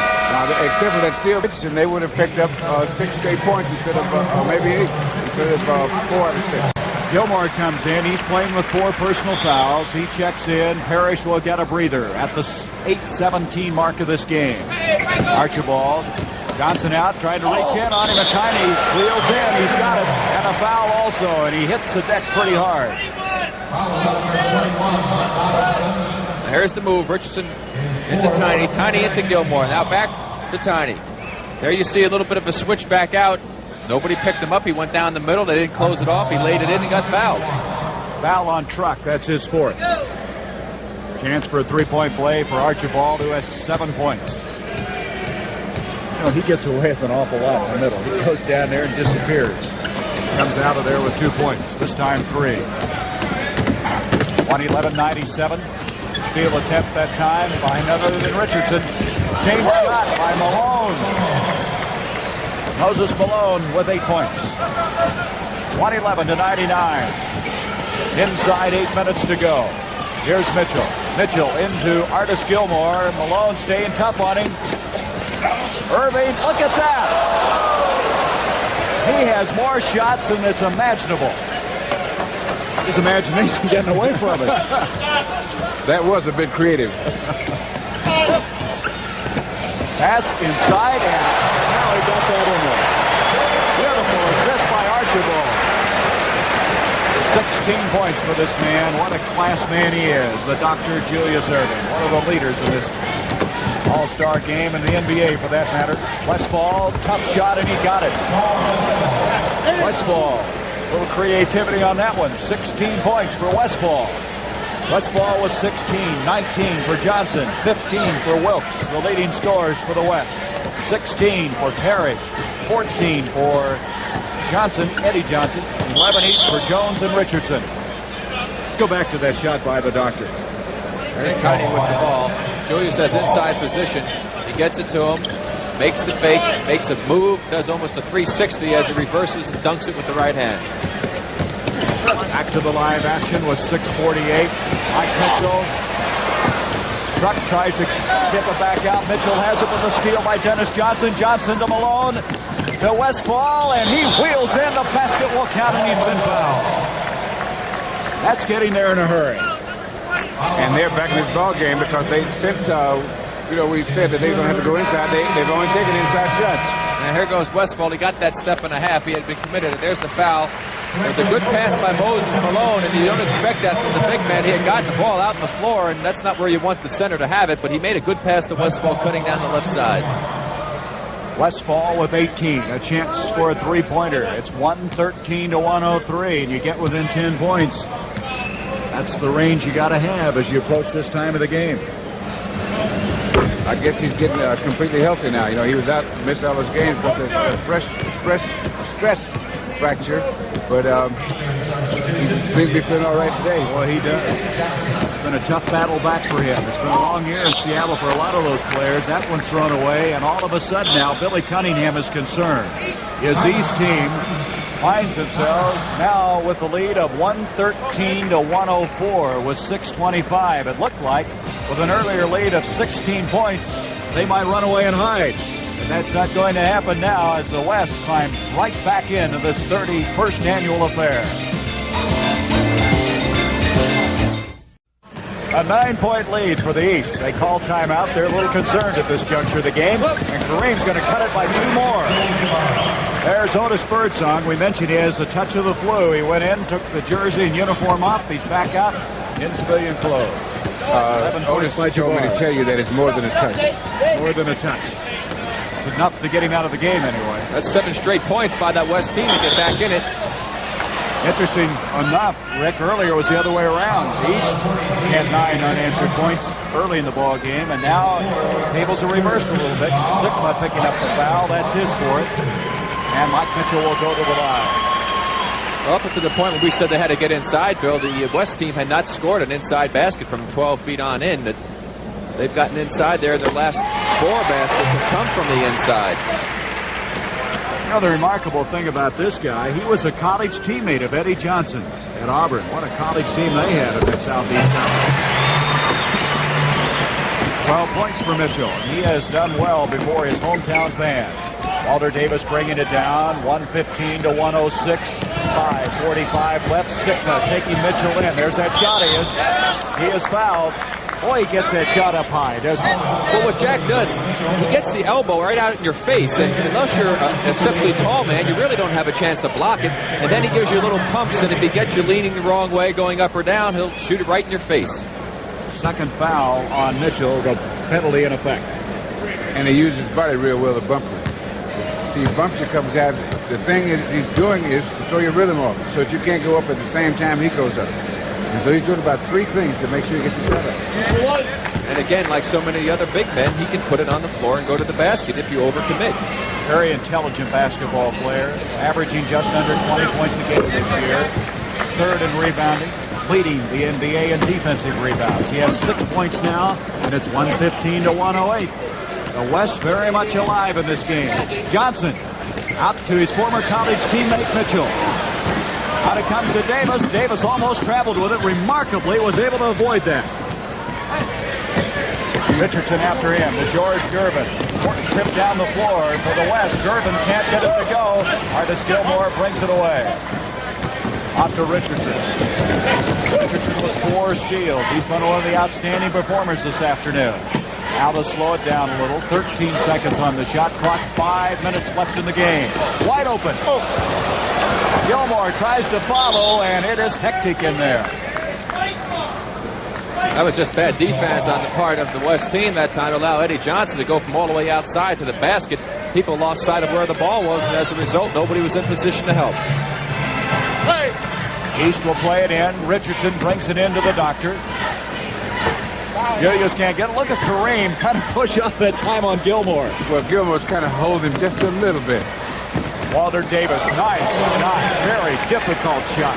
115 to 110. Game Davis with 8 points. We're going to have quite a finish. Johnson with Davis. So. Afraid so. Here's Mitchell. Nice move by the 3rd-year man. Follows his own shot. This guy belongs in the All-Star game. Last minute addition when Roundfield could not play. And right now we have a timeout called. It looks like a 20-second timeout as John McLeod's team huddling. Well, you see Artis is kind of leaning into Kareem on that play. There you go, Mitchell. Misses the shot, comes right back, hustles, shoots a jump hook over Jack Sigma for 2 points. Mitchell's 10th in the NBA in scoring. That's what it is, a 20-second timeout. Used to be called an injury timeout. In this case, it was taken for that reason. Well, they found out they had to change the name of it because they found out these guys can play basketball, but they cannot act. This guy can act, though. I want to check out your movie and see if you can act. That's how I know they can't act. That's how I know. It looked like you might be able to. Mitchell checks out. West with the basketball. Kareem trying to find room. There's no place to put up that hook. Walter Davis hits it, though. And all of a sudden now it's 117 to 112, and Davis has 10. And he has really come on in the second half after scoring only 2 in the first half.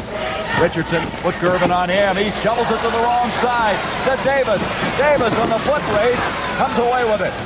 Doctor was after him all the way. A chance now to really whittle it down. Davis, he is fouled by the Doctor. I don't know why Walter was trying to do what he did. There were 4 defensive men down under the basketball, and yet he was going to try and drive around Julius. He would have just driven into Artis Gilmore and would have driven into Bobby Jones and a couple other people. Had nowhere to go on that play.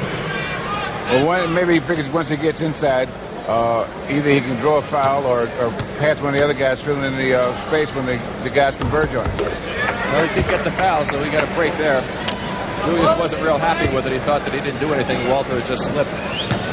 This man here has really picked up the West. He hits 2 more, and all of a sudden it's a 3-point game, 117 to 114, 12 points for the man they call the Candyman, Walter Davis. Richardson with Gervin on him. A little shoving inside. Doctor back to Michael Ray. Look at Gervin stay with him. Some tough defense now. The Doctor is 7 seconds on the shot clock. 5 as he wheels in a foul on Jack Sikma. Doctor got himself in some trouble there. Jack had knocked the ball loose. He was fortunate to pick it back up as Tiny comes in for Michael Ray Richardson. That foul on Sikma is his 5th, as there's Otis Birdsong. He's now in civilian clothes. It's tough. You want to play in this game and come here and not feel well. More than a touch of the flu, as Bill Russell has indicated. 16 points for the man who was the MVP in 77. That game being played in Milwaukee. And now with another one underway. Back to a 4-point lead. Look at Jabbar and Artis Gilmore shove underneath. You think they may be trying to establish something? Establish they're serious anyway. Well, you see, there are certain guys that you play against, and you have to consider them rivals on a certain level. In your face, huh? Right. And so what you do, you think about them when you're out there, especially in an all-star game, you know. 13 points for Kareem. He went over 25,000 points this year in his career. The Tiny taking Davis up. 7 seconds on the shot clock. 5, 4, 3, 2. They didn't get the shot off. Gervin comes up with a steal. They can cut it at 1 point, huh? Yep. 2:40 left. Off it comes to Kareem. Oh, if they shoot the 3-pointer, they can tie it up. Intended for Dantley. Kareem really upsetted himself. Yeah, Dantley was wide open under the basket and would have had a chance to get that 3-point play possibly as Chuck Robinson looks on for the West team. That was a big, big play for the East and not have the West score the easy basket. We'll have later today the Peyton Crosby Pro-Am. They've had some rain problems out there, but they will continue their coverage. And, of course, we hope to catch the finish the 24 Hours of Daytona. Slightly more than a little rain problem. I like you Gary, you understate a little bit there. Just a touch of rain. I heard some guy was building an ark. Guess it's a frog strangler. Kareem cleaned up with an errant pass. 121 to 118. Kareem with 15. 1:54 left in this game. West has got to play some good D here. Archibald to Bobby Jones. Jones doesn't get it. Here comes Davis. Lost it. Picked up by the Doctor. Big turnover. Davis tries to steal it back to Archibald. He dribbled into a lot of traffic then. He did. I think Robert Parrish kicked the ball away. But there was no call. Billy Cunningham now standing up, trying to slow it down a little bit. Bobby Jones misses again. That's Bobby Jones, a pretty good player usually. That's 2 bad shots he's taken in this situation, I feel. Davis to Sikma. Kareem was too far in. No, he got pushed the rest of the way. Bobby Jones just went right underneath him. They didn't call a foul there either. Not Bobby Jones. He wouldn't do that. Yeah, Bobby would. He's one of those silent assassins. They call him a choir boy in sneakers. Here's Archibald. Jones again. Look at Bobby Jones. He's taking over right now. He's the most mild-mannered man on this field. Driver on this particular report. As West has now called timeout. That was another bad shot that Tiny took there, Bill. That's one of the East has gotten himself into trouble because of the shot selection. Well, what they're doing, they're setting up, and the West is camping. Well, they're playing an out-and-out zone right now. That's right. That's basically it's a slumping man-to-man or a zone, and they've been shooting the outside shots. They're missing it, giving the West a chance. That's it. 48 seconds to go. 3-point difference. Walter Davis, Bobby Jones again asserting himself. Breakaway to Eddie Johnson. Big basket for the East. Well, now they've got to go for a three-pointer. That last one was not a three-pointer by Walter. I don't think he should have taken it if it's not going to be in that three-point range. Broken up from behind by Eddie Johnson. It'll be the West basketball. 34 seconds left. Watch the lob. You heard Protect that. underneath. Billy Cunningham yelling, watch the lob. George Gervin batted away, retains it. Two-pointer. 123 to 120, a three-point game with 27 seconds. Still have a chance. Have to stop him from scoring, get it back. No fouls in this situation. They should not foul. They'll get the ball back. They call timeout to get a chance for a three-pointer to tie if they stop them. 15 seconds left in the game.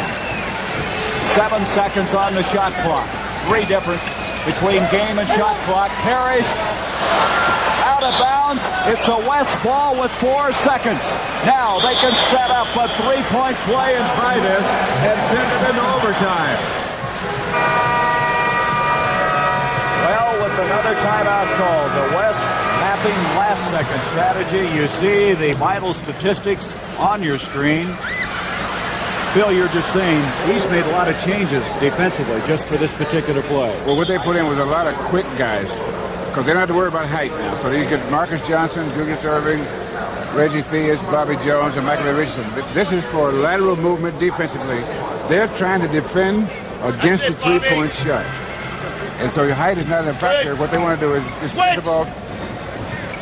Here we go. Three-pointer. Sigma on the way. Kareem, and the game is over. Jack Sigma was designated to try the three-pointer. He does not get it. And for the second consecutive year, the East All-Stars have won it. Billy Cunningham is still unbeaten as an All-Star coach. He now is 3-0. 2 of those in back-to-back seasons. As far as scoring is concerned, 19 points for Westfall. Also coming up with 19 was Dennis Johnson. 16 points for Theus, 16 for Eddie Johnson, 18 points for the Doctor. Mike Mitchell with 14 points, doing very well. Parrish with 16 points. Robert Parrish at one stage of the game, we had him with 10 rebounds. The MVP is going to be a very difficult choice, but we'll be finding out in just a moment as to who, in fact, has won that award. And there it is. Tiny Archibald has come away as the most valuable player in this 1981 All-Star game. Let's go now to Hot Rod. All right, Gary, with me, the commissioner of the NBA, Larry O'Brien, and Nate Archibald, the winner. A great game and a worthy recipient of the Most Valuable Player Award. Tiny, it was terrific.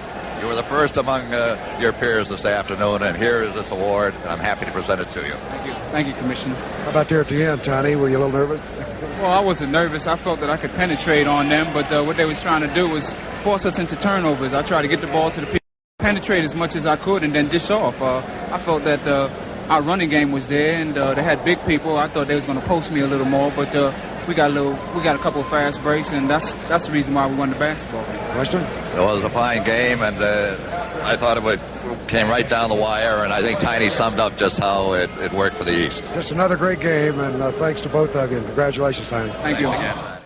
On February 1st, 1981, the NBA All-Star Game took place at the Richfield Coliseum in Richfield, Ohio.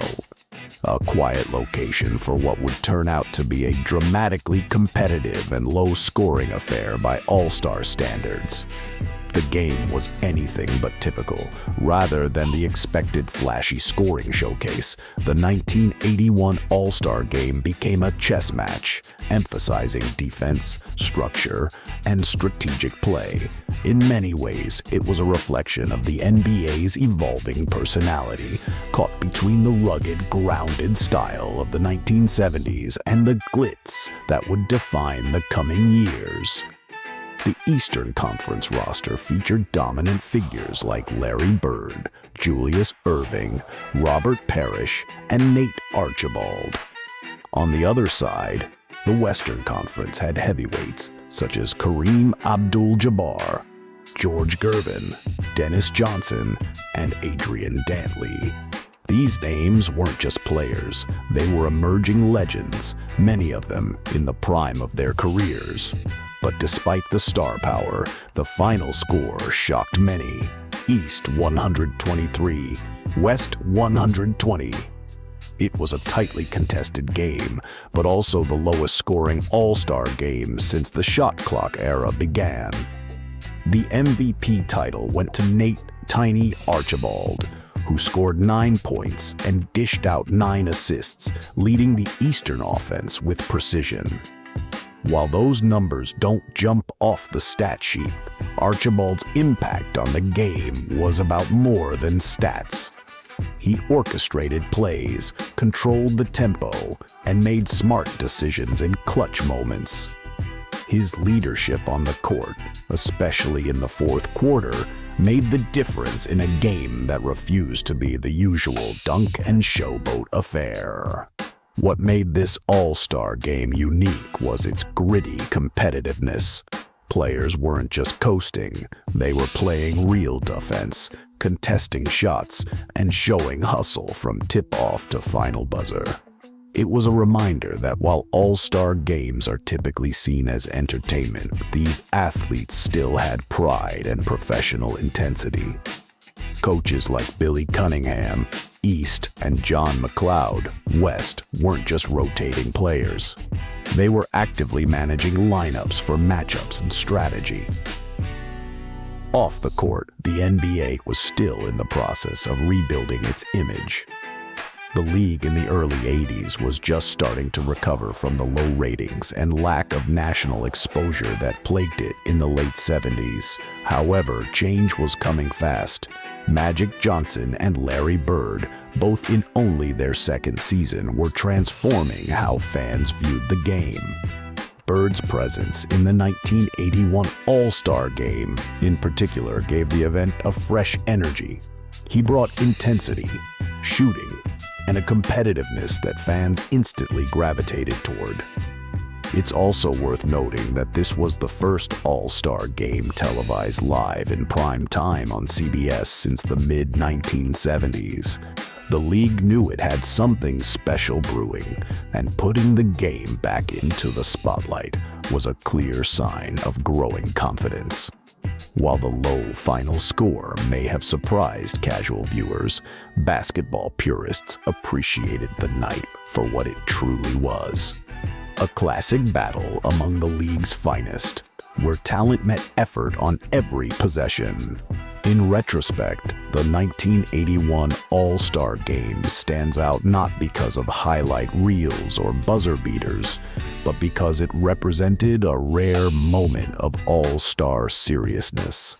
It showed that even with stars on every side, teamwork, strategy, and defense could steal the spotlight. It was a throwback in style, but a step forward in substance, as the league inched closer to the global phenomenon it would become in just a few short years. Hey guys, in case you have missed all the great tapes from back in the days, check these out. All will be on our channel. Now, for the first time ever, you can get airtime and come fly with me together for only $29.98. Showing you a side of Michael that you've never seen before. Capture his amazing plays forever. Act now, and you'll also receive this exclusive limited edition career retrospective, highlighting Michael's spectacular achievements. Take it home for yourself, or buy it as a gift for your favorite Michael Jordan fan. Michael Jordan gift pack is available for only $29.98 wherever NBA videos are sold. Or call 1-800-NBA-DUNK. After enjoying all the spectacular action of the NBA Finals, you'll know who reigns as NBA champs. Now go behind the scenes to find out where, when, and how they did it. Call a 10 defense. All this with the official 1996 NBA Finals video. Nothing gets you closer to the NBA Finals. Order yours now. Call toll-free 1-888-8-GET-NBA. Tim Hardaway and Mitch Richmond team up to host NBA Grooves. What kind of music you like? Man, I like all type of music. It's a music video tour of the NBA. You are in the groove, baby! With lots of NBA action, mixed up with hot music from Blackstreet, Republica, Shaq, Yvette Michelle, and more. NBA Grooves. In stores now through NBA.com or by calling 1-800-NBA-HOOPS. From NBA Video. There is a magic within them. A legendary quality. They are men of miracles. Fly with them in this extraordinary new video, NBA Legacy, Living Legends to Rising Stars. You also get the officially licensed NBA team sweatshirt of your choice. Both the authentic sweatshirt and the video are free with your paid subscription to Sports Illustrated. NBA Legacy traces a line of superstars as greatness is passed from one generation to the next. You also get a great-looking heavyweight sweatshirt featuring the colorful logo of your favorite NBA team. No matter which team it is, it's free when you order 54 issues of SI for only $1.47 an issue. Save over 50% off the cover price. Use your credit card. Call now and get NBA Legacy plus the team sweatshirt of your choice, both free from Sports Illustrated. It's a sports experience like no other. Sports Illustrated. Get into it.